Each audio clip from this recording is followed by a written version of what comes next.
What's up, guys? Thank you for checking out my YouTube channel, the Wits channel. What is the stress? I'm teaching about how you can overcome and live above stress. In my last video, I talked about anticipation as a way of dealing with stress. And quickly, I'm going to use 1 or 2 minutes to talk about your mind, how you can use your mind to achieve amazing things.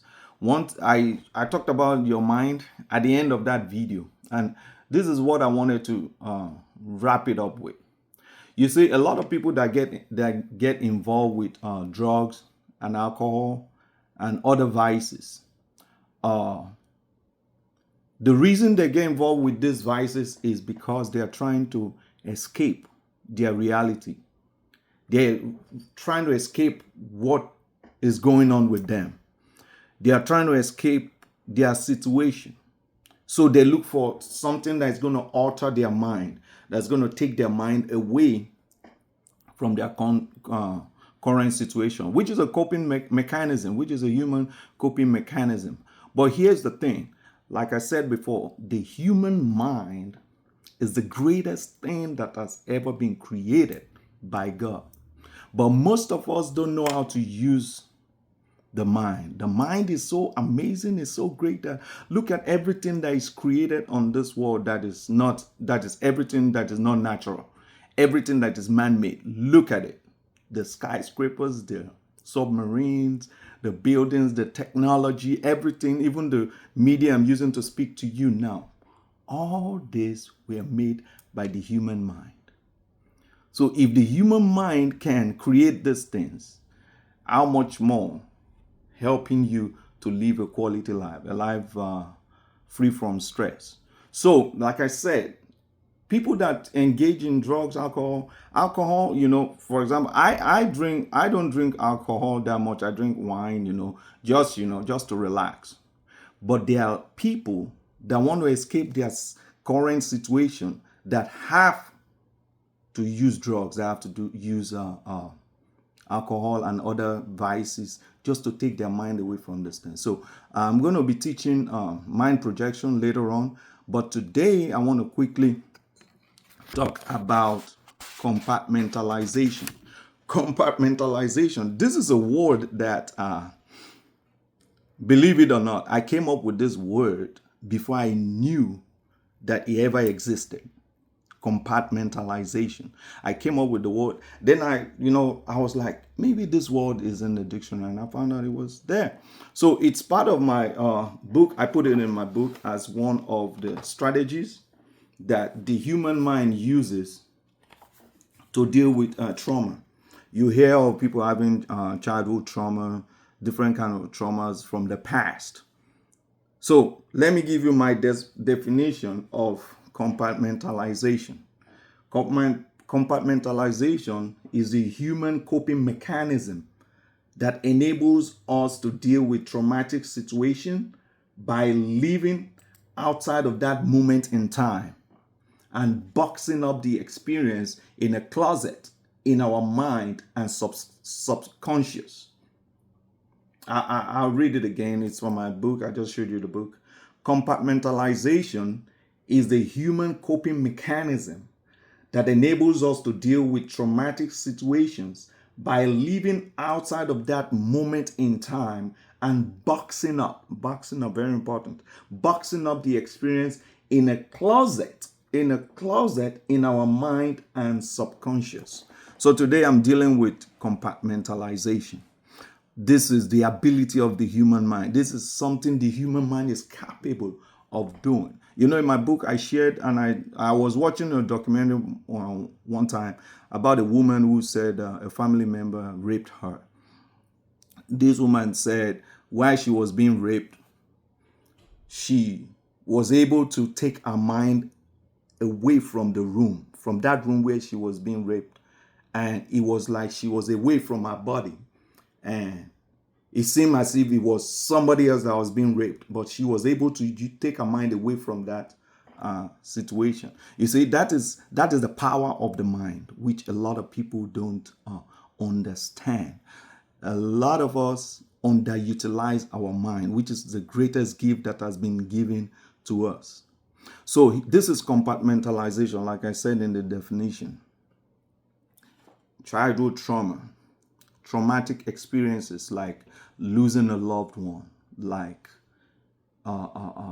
rape, different kind of things that happen to people in the past. These things may have happened a year ago, 5 years ago, 10 years ago in their childhood, you know. Well, for example, in my own case, some people will wonder, why do I think I'm qualified to, teach these things? Let me tell you two quick things about me. When I was 9 years old, I had a fracture in my thigh bone. That is, it's called a femur bone. I broke it while playing. I broke it, and I was in the hospital. The hospital is such that it's not like the hospitals you have a room to yourself here in the United States. Back in Africa, then Nigeria, your bed is in a ward that's lined up on a hallway like this. It's just lined up on a hallway. And I was in the hospital for like 6 months at 9 years old. And my bed was close to the emergency room. So you can imagine, almost every night I see people taken through the gurney that are dead. I saw dead people, dead bodies being taken by my side on the gurney for that 6 months I was there. So that made an impact in my life. A lot of people, my parents don't even know until I'm saying it now. My brothers and sisters don't know until I told them. These things happened to me, and it made an impact in my life. Secondly, when I was much older, I had what people call out of body experience. I left my body, The best way I can describe it, I put it in my book too. The best way I can describe this event is that I slept at night about 7, 8 at night. Then I woke up about 12, somewhere about midnight, I'm not aware of the time, but it was later. I woke up. And when I woke up at the foot of the bed, I was standing at the foot of the bed, and my body was still on the bed. Have you experienced that before? I was standing at the foot of the bed, and my body was still on the bed. And before you know it, I ascended through the roof. And I explained everything in my book. So these things gave me a deeper understanding of life. A deeper understanding of life, to make me understand that life is not all that we think. I said something in the book. I said, if everything that you know about life has to do with the things you can see, the things you can touch, the things you can hear, the things you can taste, if that is all that you understand about life, then you are going to be controlled by those things. Anyway, I go into compartmentalization, like I was saying. All these experiences, the negative experiences that happened to you in the past, when you were younger, back then, when you're older, experiences, an accident, any negative experience that kind of like impact you so negatively, strong experiences. The human mind has the ability to take this experience. Let's take rape, for example. Somebody that was raped by their family member when they were younger.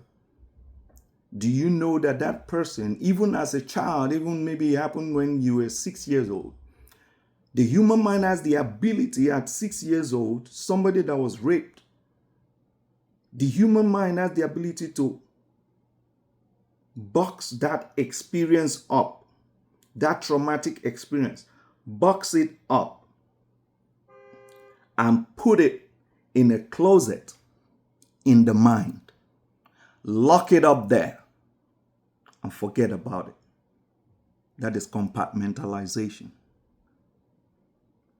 So what happens when people compartmentalize is that after that traumatic experience, this person just go on ahead and live their life as normal, nothing is happening, But listen, that traumatic experience that is boxed up in the mind is still there. it don't go away. It does not go away. And once it is boxed up in the mind, let this person go ahead, live their life and all that. I don't know, you may have heard of triggers. Somebody that had a traumatic experience about rape, I've watched movies, I've seen movies where somebody was raped when they were younger, then they are now in a relationship, a man comes around and talks to them in a kind of way or acts in a kind of way that triggers the traumatic experience, and it triggers the traumatic experience they had like 10 years ago, 15 years ago, and sometimes they start to hyperventilate, they start to feeling really, really bad. They kind of like,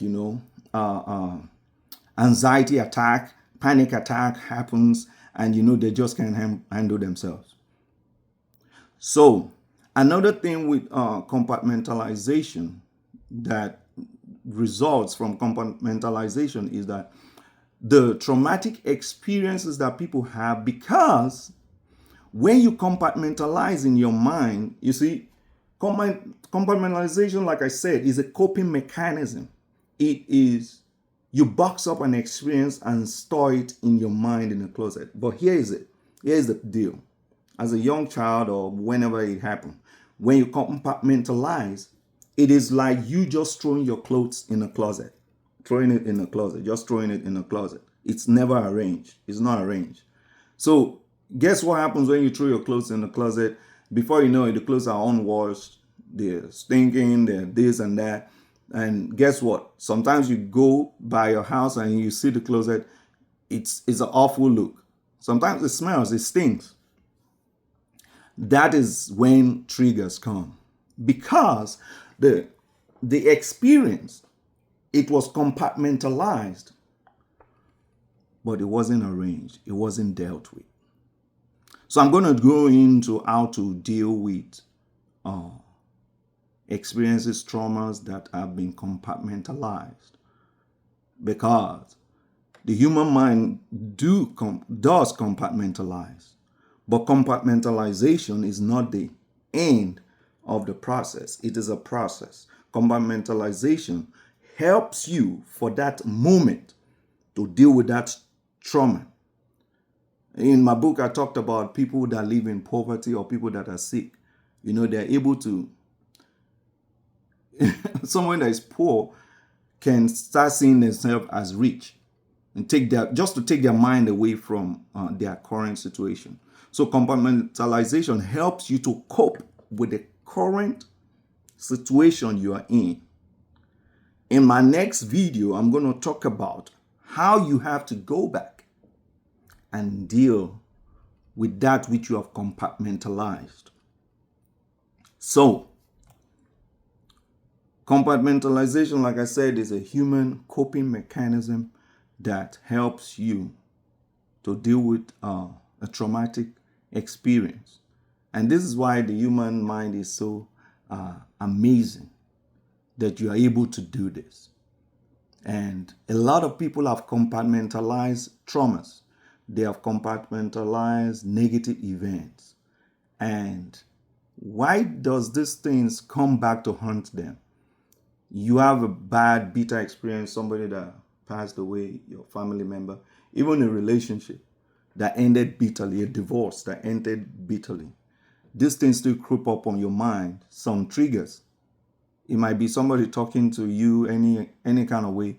It makes you remember your past relationship because you have not moved beyond compartmentalization to the next stage where you are set free. You will still suffer the consequences when triggers come into your life, and that which you have compartmentalized, you will be brought back to it. Just like I said, you put your clothes in a closet, it's not arranged, it's dirty, it stinks. That stench of that which you have compartmentalized is going to come and hit you, and it's not a good experience. So everybody goes through different kind of trauma, but different levels of trauma. There are some traumas that they will never leave you. So here's the thing. you experience a very, very bad trauma like rape. For some people, it's even incest. Some people experience armed robbery attack where thieves come into their house and rob, and it's a traumatic experience. So that trauma, though it's compartmentalized, has the ability to affect you 1 year, 2 years, 3 years, 5 years, 10 years after that event happened. And what happens from that trauma can cause stress in your life, stress so much that some people to forget. And I'm going to say this as well. Everybody have different levels of compartmentalization. Some people are very good at compartmentalizing events and traumas, but some are not too good. Those that are not too good in compartmentalizing are the people that the triggers come more often because it's not compartmentalized well. It's like the closet is just a total mess. There's a stench coming out of that closet in your mind. You put things in your mind and it's dirty, it's soiled, it's some closet. Okay, I'll put it this way. Some closets are cleaner than other closets. Some closets are dirtier than other closets. So I'm talking about those closets that the stench is coming out. So those are people that cannot, that did not compartmentalize properly. So the triggers come often. And what happens when that trigger comes? It gives them stress. Stress, like I explained, is anything that raises your blood pressure above the normal level. So when they experience that, the stress comes, it affects them. And the next thing they want to do is to look for ways to escape the effects of that trauma. And that is why people get involved in drugs, alcohol, even sex, and other things, other vices, just to take their mind away from the effects of those trauma. So this is my video for today, talking about compartmentalization, which is the ability of the human mind. The human mind is so powerful. I've learned so much from my own mind and, people around me that I talk to. I talked to a psychotherapist the other day. This lady studied 4 years, more than 4 years in school about psychotherapy and psychology and all that. I talked with this woman. At the end of our maybe 2 hours talk, it seemed like she was in a session with me, because when I started talking to her about the things she's gone through, this lady was crying. She was weeping. So, and also maybe because of my background as a minister, I ministered in the church. Once a minister, always a minister. But, everybody is not going to be on a pulpit in a church. But thank God for social media. I'm able to reach people. And everybody is not going to preach in a certain way or share a message in a certain way. What I'm here to do is to share with you what it takes to live a stress-free life. That is what you are designed for. You don't have to be rich. You don't have to have materials. There are a lot of people that are rich, and the stress they face every day even tells in their body. So I'm here to share with you. I'm going to go into the next video next week. Watch out for it, where I talk about the next step after compartmentalization, how you are able to go to the next step and set yourself free from traumas that you have compartmentalized, childhood trauma, different kind of negative things that happened years ago, and you will be set free to live a stress-free life. See you in my next video. Thank you. Check out my YouTube channel. Make sure you do that. Wits channel. Bye for now.